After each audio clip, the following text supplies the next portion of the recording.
रतलाम के जवारा तहसील में हुई एक अनोखी शादी, जहां दूल्हा दुल्हन ने लिए 7 की जगह 14 फेरे। इस मौके पर मोदी और शिवराज को भी भेजा गया न्योता। 7 फेरे लेने के साथ जल, पर्यावरण और बिजली बचाने के भी लिए गए वचन। इस दौरान स्वच्छ भारत स्वस्थ भारत का संदेश भी घर घर पहुंचाया गया। आपकी सोचा है कि क्यों ना हम जो 7 फेरे में 7 वचन लेते हैं जिससे दाम्पत्य जीवन सुखमय बने, उसके साथ हमने सोचा क्यों ना हम 7 वचन ऐसे भी लें जिससे हमारे देश के विकास में कुछ भागीदारी हो, ताकि अन्य लोग भी इससे प्रेरणा ले सके और कम से कम आगे बढ़ सके, क्योंकि देश के विकास में ही हमारा विकास है। इसलिए हमने ये 7 वचन अलग से इंक्लूड किए हैं। और हमेशा हमारे परिवार की ये कोशिश रही है, क्योंकि समाज ने हमको बहुत कुछ दिया है, तो हम चाहते हैं कि हम भी समाज को थोड़ा सा तो दें। ये हमारी ड्यूटी है और इस ड्यूटी में हमने सम्मिलित रहते हुए मेरी शादी में भी हमने एक विशेष संदेश दिया था। मुझसे छोटा ब्रदर जो अर्पित है, अर्पित की शादी में भी हमने एक विशेष संदेश दिया था। और निश्चित रूप से इसी परिपाटी को चालू करते हुए हमने मेरी जो बहन है, हमारी लाडली बहन है, उसकी शादी में भी एक विशेष संदेश हम समाज को देना चाहते हैं, जिससे कम से कम समाज के लोग अग्रसर हो इस चीज के लिए। और प्रधानमंत्री महोदय का निश्चित रूप से वो जब आए हैं तब से ये नारा है कि स्वच्छ भारत और स्वस्थ भारत। निश्चित रूप से अगर देश स्वस्थ और स्वच्छ रहे तो देश का विकास अपने आप ही हो जाएगा। एक शादी होने वाली कुमारी अक्षरा जो है, उसका विवाह नागदा निवासी विवेक त्रिवेदी के साथ होने वाली है। 2 मार्च को शादी है। उसका कार्ड मेरे पास भी आया है, मेरे परिचित हैं वो। और उसमें एक विशेष बात ये आई है कि जो पारंपरिक 7 फेरे जो होते हैं हिंदू रीति रिवाज के, वो तो वचन वो लेंगे ही लेंगे। उसके अलावा एक इंटरेस्टिंग बात यह है कि 7 और वचन उन्होंने अपनी शादी के दौरान लेने का निर्णय लिया है, जिसमें बेटी बचाएंगे, दूसरा बेटी पढ़ाएंगे, जल बचाएंगे, बिजली बचाएंगे, बचपन बचाएंगे, वृक्ष बचाएंगे, पर्यावरण स्वच्छ बनाएंगे। ये इस तरह से 7 और वचन जोड़कर वो इसी जानकारी मिली है कि वो 14 फेरे लेने का उनका प्रोग्राम है। और ये एक बहुत ही अच्छी पहल है। जवारा के ग्राम चिलकना में तकरीबन 500 घर हैं। इनमें से करीब 100 घरों में पथरी से पीड़ित लोग हैं। कहा जा रहा है कि वजह पानी की समस्या है। पानी खराब होने के कारण आंकड़ों के अनुसार हर तीसरे घर में पथरी के मरीज हैं। 100-150 लोगों को यहाँ पर पथरी है। यहाँ पर शुद्ध जल चाहते हैं और यहाँ पे हेडपंप से पानी पीना पड़ता है लोगों को मजबूरी में। आपके परिवार में कितने लोगों को है ये शिकायत? मेरे पापा को भी थी। बच्चे, बूढ़े, जवान सभी इस बीमारी से जूझ रहे हैं इस चिकलाना में। इसमें जांच में ये पाया गया कि वाटर जो है वो हार्ड है, तो इसके लिए रेगुलर क्लोरिनेशन किया जा रहा है। वहाँ पे जो हैंडपम्प मैकेनिक है और जो पंप अटेंडेंट है, वो उनके पास क्लोरीन की बोतल्स हैं, जो टंकी पंप अटेंडेंट उसमें डालता रहता है और ऑल्टरनेट डेज पे क्लोरिनेशन होता रहता है। तो इसलिए अब रिसेंट में कोई ऐसा मामला भी नहीं आया है, अब अंडर कंट्रोल है। और रेगुलर क्लोरिनेशन होने की वजह से जो हार्डनेस है उस पर भी कंट्रोल है। फरीदाबाद के बहुचर्चित सुनपेट अग्निकांड मामले में आज पंचकुला की विशेष सीबीआई अदालत में सुनवाई हुई। इस दौरान मामले के आरोपी भी पेश हुए। सुनपेट मामले के सभी आरोपियों को सीबीआई कोर्ट के स्पेशल मजिस्ट्रेट द्वारा जमानत दे दी गई थी, लेकिन अब इस मामले की सुनवाई आगामी 31 मार्च को होगी। आज हमारी जो एप्लीकेशन लगी हुई थी उस पर जो है बहस होनी थी, जिसमें हमने रिक्वेस्ट की थी कोर्ट से कि भी जो कंप्लेंट है उसका भी पॉलीग्राफिक टेस्ट होना चाहिए। तो आज किसी वजह से उसमें बहस नहीं हो सकी है और आगामी तिथि 31 मार्च कोर्ट ने लगा दी है। किच्छा के ग्राम संजना निवासी 58 वर्षीय ओम प्रकाश की अज्ञात कारण गोली लगने से मौत हो गई। घटना से परिजनों में हड़कंप मच गया। बताया जा रहा है कि ओम प्रकाश अपने कमरे में लाइसेंसी बंदूक साफ कर रहे थे। इसी बीच गोली चलने की आवाज पर परिजनों द्वारा देखा गया तो गोली सर में लगी थी। घटना की जानकारी पुलिस को मिलते ही पंचनामा भर पोस्टमार्टम के लिए भेज दिया गया। रोजमर्रा की जिंदगी की तरह जैसे हम आज सुबह उठे और नाश्ता किया, उसके बाद कौन? अब हमारे बड़े भाई थे ओम प्रकाश यादव जी, और रोजमर्रा की तरह वो अपनी गन लेके साफ करने के लिए बैठक में चले गए। बैठक में गन साफ करते समय एकदम आवाज़ आई फायर की, तो घर में सब लोग थे। भाग के जब देखा तो वहाँ वो लहूलुहान पड़े थे, और जो लोग थे उन्होंने चेक कर देखा तो पल्स नहीं चले की, और भी तो समझा कि इनकी मृत्यु हो चुकी है। पुलिस को सूचना दे दी गई है। पुलिस उचित कार्रवाई कर रही है। कितनी उम्र थी उनकी? लगभग 55 ईयर। उत्तर प्रदेश के अमरोहा में 12वीं के छात्र का हॉस्टल में संदिग्ध परिस्थितियों में शव मिलने से अफरा तफरी फैल गई, जिसके बाद मृतक छात्र के परिजनों ने छात्र के साथ कुकर्म की आशंका जताते हुए एकेडमी संचालन के खिलाफ हंगामा खड़ा कर दिया। इसके साथ ये हुआ जी, यहाँ पर हॉस्टल में रहता है और जी इसके साथ कुकर्म करने की कोशिश की गई और कुकर्म करने के साथ इसने विरोध किया तो इसके साथ मारपीट की, हाथापाई की गई। इसके गले पे भी निशान है, हाथ पे भी निशान है और सब इसे मारने की, इसे जो है जब इसने इसका विरोध किया तो इसका मर्डर कर दिया गया और मर्डर करने के बाद हमें नहीं बताया गया। हम जो है इसका मर्डर रात का हुआ है, लगभग हमें अंदाजा है कि रात का मर्डर लगा हुआ है और स्कूल वालों के यहाँ आए कि हमने जो पूछताछ की तो स्कूल वाले आप सामने से उल्टे आए और जो है एक यहाँ का जो है कोई यहाँ पे स्टाफ था, उसने कहा कि भाई राइफल निकालो, राइफल तक निकालने की बात की गई, धमकी दी हमें और जी बच्चे को बाद में दिखाया हमें और साहब इसका मर्डर कर दिया गया और ये जो है इनसे कार्रवाई के लिए बोल रहे हैं तो ये कुछ कहने के लिए तैयार नहीं है। एक लड़के की जो डेड बॉडी मिलने की सूचना पर पुलिस पहुंच के उसमें नियमानुसार फोटोग्राफी वीडियोग्राफी करके पंचायत नामा की कार्रवाई कर दिया गया है। इसमें नियमानुसार पोस्टमार्टम की कार्रवाई भी करा देंगे और जो भी तथ्य प्रकाश में आएगा कार्रवाई करा देंगे। Thank you. रिश्ते में लगने वाले जीजा ने नाबालिग लड़की के साथ किया 2 महीने तक दुष्कर्म। लड़की की मां द्वारा पुलिस को सूचना मिलने पर जवाबदेही में मिला कि लड़की भाग गई होगी। करीब 2 महीने बाद पुलिस द्वारा लड़की को बरामद किया गया। कहा जा रहा है कि लड़की गर्भवती अवस्था में मिली। हाँ, तुम्हें कौन ले गया था उठा करके? नुमान। अच्छा, क्या महीने रखा आपको अपने पास? 2 महीने। फिर कौन लेके कौन आया आपको? उसकी अम्मी। अच्छा, और पुलिस भी गई थी के साथ में? मैं दिवाली को अपनी लौंडिया के घर गई छोड़ जी रिश्तेदारी में। हाँ। अब वहाँ से रुमान नाम का लड़का सेंटरो गाड़ी रात के 1 बजे और पता ना पुलिस जिन्हें पता का कै जने हैं लौंडिया को जोर जबरदस्ती उठा कर ले गई और उनने 2 महीने रखा है और अब छोड़ गए और मुझे धमकी दे रहे हैं कि मेरे लड़के को कुछ तुमने कार्रवाई करवाई तो हम तुझे जिंदा न छोड़ेंगे। तो आपकी लड़की कितने साल की होगी लड़की? 14 साल की है। 14 साल की। जो इसने बताया है 27 फरवरी को लौट के आई है। इसके जो जीजा है वो जीजा इसको ले गया था और फिर इसके बाद इसने बताया है कि इसके साथ कुछ गलत किया जी। तो इस पर तत्काल मैंने एसओ कोट फतेह को बता दिया है। महिला आरक्षी महिला इंस्पेक्टर की मदद से इस पर जो कानूनी तरीके से बयान लिए उसके बयान के आधार पर कानूनी कार्रवाई।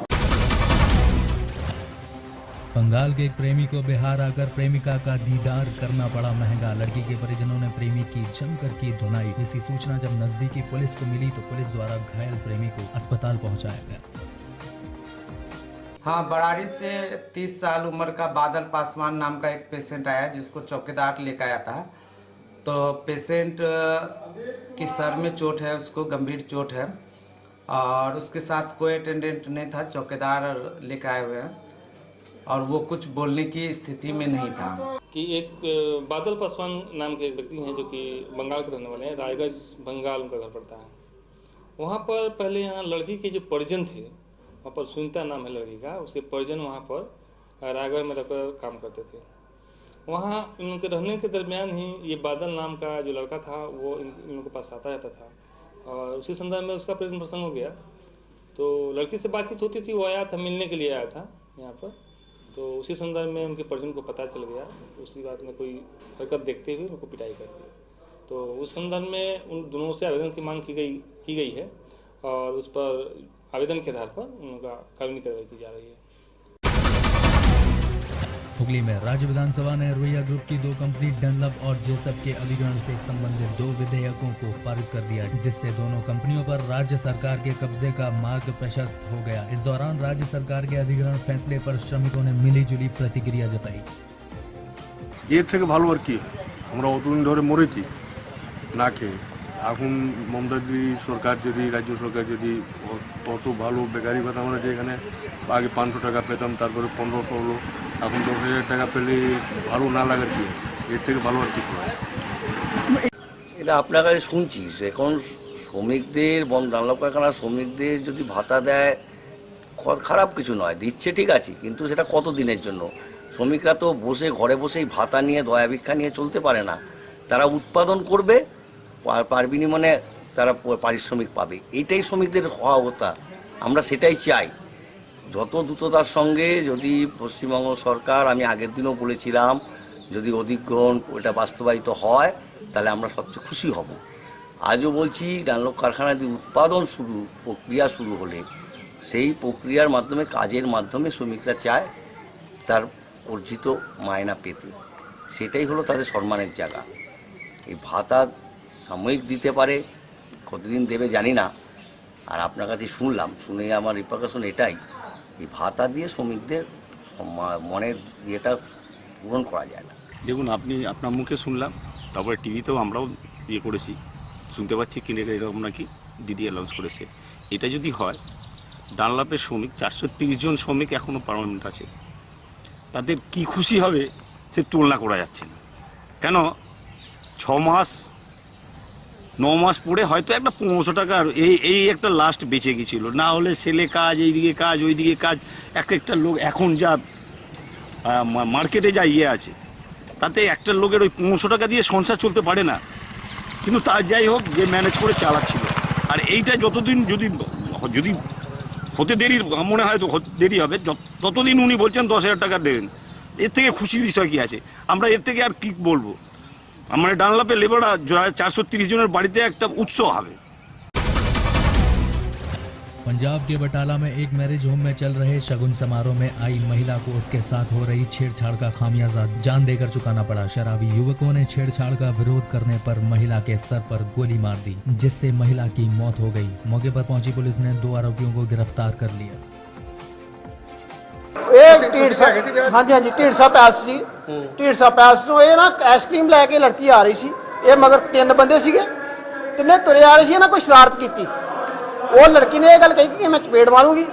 चिट्टी बूस्टर वाला बंदा जो कहना मैं गोली मार दूंगा, दूसरे ने कहना मार दो गोली पिस्टल तेरे को। पहले उन्हें हथ मारे डब च, कहता तेरे को पिस्टल तू गोली मार दे। उन्हें इस वे पिस्टल कढ़िया, गोली मार दी। बस गोली मारते सारे ढह ढेरी हो गई, सिर च गोली वजी है। बस इस तो बाद उन्होंने दुआले हो गए, सारे बंदे उन्होंने फड़ लिया। 2 बंदे फड़ लिया, 1 बंदा भज गया। राजवीर सिंह पुत्र सुखदेव सिंह सरवन सिंह वासी डला ਦਾ ਲੜਕੇ ਦਾ ਸ਼ਗਨ ਲੱਗ ਰਿਹਾ ਸੀਗਾ। ਜਿਹੜੇ ਲੜਕੀ ਵਾਲੇ ਸੀਗੇ ਉਹ ਖੱਬੇ ਰਾਜਪੂਤਾਂ ਤੋਂ ਆਏ ਸੀਗੇ, ਜੋ ਥਾਣਾ ਮਹਿਤੇ ਤੋਂ। ਤੇ ਜਿਵੇਂ ਹੀ ਸ਼ਗਨ ਲੱਗਣ ਦੀ ਤਿਆਰੀ ਹੋਈ ਹੈ ਹਾਲ ਦੇ ਅੰਦਰ, ਤੇ ਬਾਹਰਲੇ ਪਾਸੇ ਇੱਕ ਖਾਣ ਪੀਣ ਦਾ ਪ੍ਰੋਗਰਾਮ ਰਿਸ਼ਤੇਦਾਰਾਂ ਦੇ ਵਿੱਚ ਚੱਲ ਰਿਹਾ ਸੀ। ਤੇ ਉਹਦੇ ਵਿੱਚ ਇੱਕ ਲੜਕੀ ਰੁਪਿੰਦਰ ਕੌਰ, ਉਹਨਾਂ ਦੀ ਰਿਸ਼ਤੇਦਾਰ ਲੜਕੇ ਵਾਲਿਆਂ ਦੀ ਆਈ ਹੋਈ ਸੀ। ਉਹਦੇ ਵਿੱਚ ਜਿਹੜੇ ਪਿੰਡ ਦੇ ਹੋਰ ਵੀ ਡੱਲੇ ਦੇ ਲੋਕਲ ਪਿੰਡ ਦੇ ਮੁੰਡੇ ਆਏ ਹੋਏ ਸੀ, ਜਿਨ੍ਹਾਂ ਨਾਲ ਕੋਈ ਬੋਲ ਬੁਲਾਰਾ ਹੋਇਆ ਤੇ ਉਹਨਾਂ ਨੇ ਕੱਢ ਕੇ ਰਿਵਾਲਵਰ ਗੋਲੀ ਮਾਰ ਦਿੱਤੀ ਤੇ ਜਿਹੜੀ ਮੌਕੇ ਤੇ ਮੌਤ ਹੋ ਗਈ, ਜਿਸ ਨੂੰ ਬਰਾਏ ਇਲਾਜ ਰਿਸ਼ਤੇਦਾਰਾਂ ਚੁੱਕ ਕੇ ਹਸਪਤਾਲ ਲੱਗੇ। ਉਸ ਦਾ ਘਰ ਵਾਲਾ ਵੀ ਸੁਖਦੇਵ ਸਿੰਘ ਮੌਕੇ ਤੇ ਆ ਗਿਆ, ਜਦੋਂ ਉੱਥੇ ਹੀ ਮੈਰਿਜ ਪਾਰਟੀ ਦੇ ਵਿੱਚ ਸ਼ਾਮਲ ਸੀਗਾ। ਤੇ ਇਸ ਦੀ ਤਫਤੀਸ਼ ਜਿਹੜੀ ਹੈ ਡੂੰਘਾਈ ਨਾਲ ਕੀਤੀ ਜਾ ਰਹੀ ਹੈ, ਦੋਸ਼ੀਆਂ ਨੂੰ ਮੌਕੇ ਤੇ गिरफ्तार कर लिया जाएगा। पंजाब के मुक्तसर में बीती रात चोरों ने भलियाना में लगे स्टेट बैंक ऑफ इंडिया के ATM की चोरी कर ली। बैंक कर्मियों के मुताबिक इस मशीन में 5 लाख रुपए की नकदी भरी हुई थी। चोरों की तस्वीर CCTV कैमरे में कैद हो गई है। चोरों की पहचान ना हो सके इसलिए चोरों ने CCTV कैमरों पर काली स्याही फेंक कर उसे खराब कर दिया। चोरी की घटना की जानकारी बैंक मैनेजर ने थाने में दर्ज करा दी है। पुलिस ने मामले में गंभीरता दिखाते हुए घटनास्थल का मुआयना किया और आसपास के लोगों से पूछताछ शुरू कर दी है। सुबह मैनू तड़के 9 बजे के करीब बैंक मैनेजर है कि राजकुमार जी इन्होंने मैनू इंटीमेशन दी भी साडा स्टेट बैंक ऑफ है पटियाला भलाइया ने तो ATM रात को कोई ले गया चलते जी। मैं इतने आया तो मौके पर पहुंचा जी। ये इन्होंने दसन मुताबिक है कि साढ़े ये बैंक जो ATM है 5,79,200 रुपए जोड़े मतलब जाते असं देख रहे हैं, ज़्यादा सारे की पड़ताल कर रहे हैं, कार्रवाई जी कर रहे हैं। सिरसा में पिछले कई दिनों से सफेद मक्खी से खराब हुई फसलों के मुआवजे की मांग को लेकर किसान धरने पर बैठे हैं। इसी को लेकर आज लघु सचिवालय में किसानों की महापंचायत का आयोजन किया गया। इस महापंचायत में जिले भर से सैकड़ों की संख्या में किसानों ने हिस्सा लिया और सरकार व प्रशासन के विरुद्ध जमकर नारेबाजी की। वहीं मुआवजा न मिलने पर किसानों द्वारा आंदोलन की बात कही गई। आज महापंचायत बुलाई गई है। 21 दिन हो गए यहाँ बैठे हैं, अभी तक सरकार ने हमारी बात नहीं सुनी है। तो इसी को लेके आज 21वें दिन हमने महापंचायत बुलाई है। हमारी बात नहीं सुनी जाएगी तो ये आंदोलन जारी रहेगा हमारा। नहीं सुनेंगे तो हम आगे रेल रोको, रास्ता रोको जैसे कदम उठाएंगे, भूख हड़ताल जैसे कदम उठाएंगे। हमारी 21 दिन हो गए यहाँ पे कोई बात सुनवाई नहीं हो रही है, ना प्रशासन ने आके बात की है, ना सरकार की तरफ से कोई आश्वासन, कोई ऐसी बात नहीं आई है। 6 महीने हो गए, अगली तीसरी फसल आने को है। किसानों की हालत बहुत खराब हो गई है। आगे जो गेहूं की फसल है वो भी बहुत बारिश न होने की वजह से उसमें भी ज़्यादा अच्छी होने की उम्मीद नहीं है। सूबे के मंत्री आजम खां के जुल्म से रामपुर निवासी परेशान हो गए हैं। लोगों का कहना है कि वक्फ बोर्ड की जमीन जिसे नवाब रजा अली खान ने 65 साल पहले यतीम बच्चों के रहने के लिए दे दी थी, जिसका जिक्र रजा अली ने वक्फनामा में भी किया है, लेकिन अब सूबे के मंत्री यहाँ रहने वाले यतीम बच्चों से उनका आशियाना छीनना चाहते हैं। लोगों का कहना है कि आजम यहाँ से लोगों को हटाकर निजी स्कूल बनाना चाहते हैं। और अब एक और यतीम खाना बस्ती है, सराय गेट भी कहलाता है वो, और आजम खान के ऑफिस जहाँ पे उन्होंने ऑफिस खोल रखा है, समाजवादी पार्टी का कार्यालय है, उसके सामने वो जगह पड़ती है। और वक्फ विभाग से इन लोगों को ये जगह अलॉट है। तो इस बस्ती को सिर्फ इस वजह से उजाड़ा जा रहा है कि आजम खान यहाँ पे एक अपना निजी स्कूल खोलना चाहते हैं, अपना पैसा कमाने की एक मशीन लगाना चाहते हैं। पूर्व में भी वो 2 और 3 भवनों पर सरकारी भवनों को अपनी ट्रस्ट के नाम अलॉट कराकर उसमें स्कूल खोल चुके हैं। और हम लोग मेरे माध्यम से ये लोग एक मेमोरेंडम उत्तर प्रदेश के राज्यपाल श्री राम नाईक जी को भेज रहे हैं, और मैं इसमें बहुत जल्द ही कोशिश कर श्री राम नाईक जी से टाइम भी लूंगा और इनका एक पूरा डेलीगेशन बनाकर लखनऊ राजभवन जाऊंगा और वहां जाकर इंसाफ की गुहार लगाऊंगा।